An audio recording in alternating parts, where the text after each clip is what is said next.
So far, I've been relying on Blackmagic Cloud, which is excellent, to handle moving projects between computers. It's particularly nice because it uses proxy files if you set it up that way, which means your remote computer doesn't have to have as much storage. Well, what if you have a big project? I've not found it so far to work really super well for big projects. And for example, this is an 8 terabyte drive, which I have some of the footage, the most critical footage, for a movie that I've been working on for a few years. I've been collecting footage for a few years. And I need to get that going. And I want to be able to work on the plane. Or I want to be able to work on different machines. I want that project on that hard drive so I can plug it into a computer and use it. Can Resolve do that? Yes. Yes and no. Yes if you have a PC or a Mac, no if you're using an iPad. So here on my PC, let's go ahead and add a project library. We'll call it 8TB SSD RVCC. That's the project. And we're going to put this on the SSD. Don't worry about a folder. It'll make its own folder structure. Go ahead and create. That'll take a moment to set itself up. And now that we have our project library, we'll go ahead and create a new project. SSD IVCC film. It's fine. And we'll go ahead and hit create.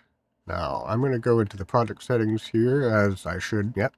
Double check that that's set to either 29.97 or 30 in my case. And we'll go ahead and save that. Then we'll go into our media page and start putting in some footage. So you see here I have SSD assets. And then I have 43 terabytes. That's a RAID that we have. RAID 536 TB. These are the names of the RAIDs where this original footage is all being collected from. So I'm just going to grab the 36 terabyte RAID drives files from inside our SSD assets and pull this down into the master folder. It's an SSD, so that should figure it out pretty quick. Now I'm going to do one more step here, and then I'm going to go back into the project settings and path mapping, and I'm going to add a couple of paths because this might not be drive E on every computer that I plug it into. So I'm going to select drive E here. And I'm going to do it the right way first, and I'm going to select SSD assets folder name.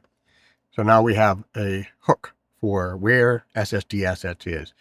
And then I'm going to, this is the wrong way to do it, but I'm showing you the wrong way so you understand it. I'm just going to select the drive, the base drive, E, and set that up as a path as well. You don't need to do that. This isn't going to work, and I'm going to show you that in a sec.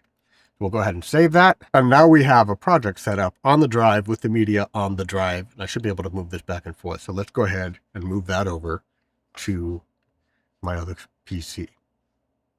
Now on this computer, we're going to go ahead and repeat that process, but instead of creating a library, we are going to connect a library. I'll give it the same name, 8TB SSD RVCC. And now we browse and we go to the D drive on this computer. And you see it has created a Resolve project library folder. We're going to select that folder and go ahead and connect the library. It'll think for a moment. And there it is. Not only is the library hooked up, but the projects in that library should show up as well. Let's go ahead and open that. And as you may have suspected, none of the media shows up. Oh no. All right, well, fortunately, that's what we have the path mapping for. So back to the project settings. We'll go into path mapping, and now, here is drive E. I'm going to show you what doesn't work. We'll hit browse and say, oh, I just want everything that is on drive E. I want you to reference drive D. Well, if you say that, it says, wait, it needs to be a folder ending with that. Okay, so, no, that doesn't work. I really wish it did. But because it doesn't, we'll go ahead and connect this instead to SSD assets, the folder. We'll hit save, and now all of the media inside the SSD assets folder will show up. So now this can be taken back and forth between these two computers, and it will just work. Pretty handy. I really wish Blackmagic Cloud worked better for large projects, but just depending on the speed of your internet and how many files and whatnot, it can sometimes it can take a while.